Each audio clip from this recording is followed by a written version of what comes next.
Kini ang At Home with GMA Regional TV.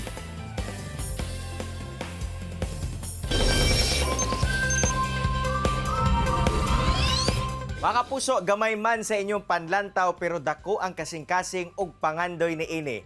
Kana atong sayron karong buntaga sanglit ang atong makauban taliwala sa iyang apan.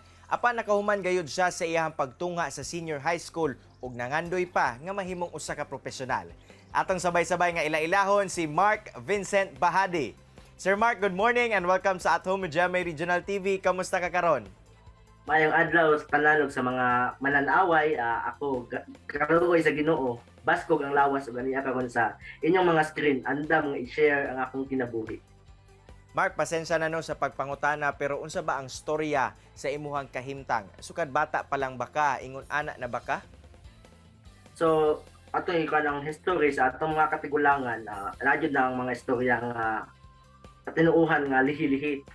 So during sa pagburo sa akong mama kanako, naay mga parehan nako nga nagdulag basketball sa among barangay and nakatan-aw akong papa.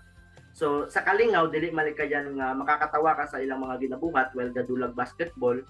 So mo to siguro ang gituhuan sa akong mga katigulangan nga mo hinungdan nga na inani ko, but atong buhat akong tanaw ng grasya ni siya sa Ginoo. Dili lang kay sa pagtuo sa katigulangan, but grasya ni sa Ginoo kay na himugso ko diri sa kalibutan.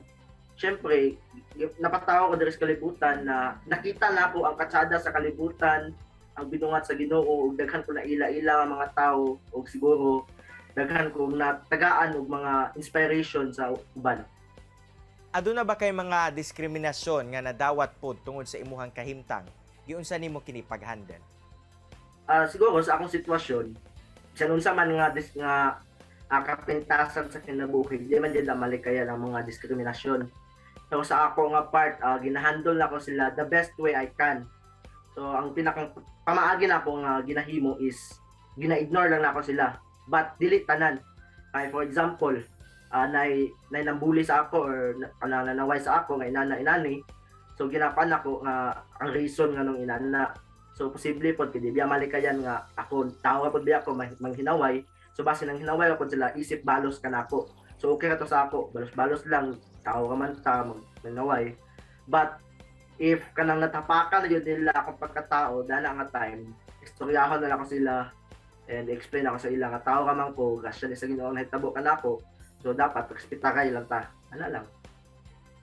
Alang nimo Mark, ginsabay mga nahimong kusog nimo o hinungdan nga nakahuman gayud ka sa imong pagtunga sa senior high school ug karon naglaom nga mahimong usa ka profesional.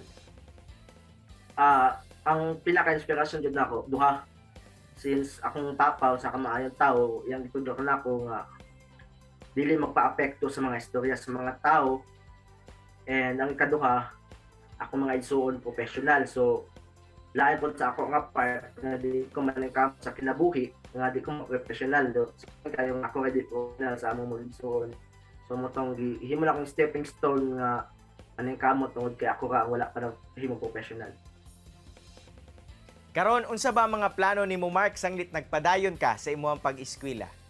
So during sa senior high school ko, first time na ako, for 17 years nga malayo ako sa akong ginikanan.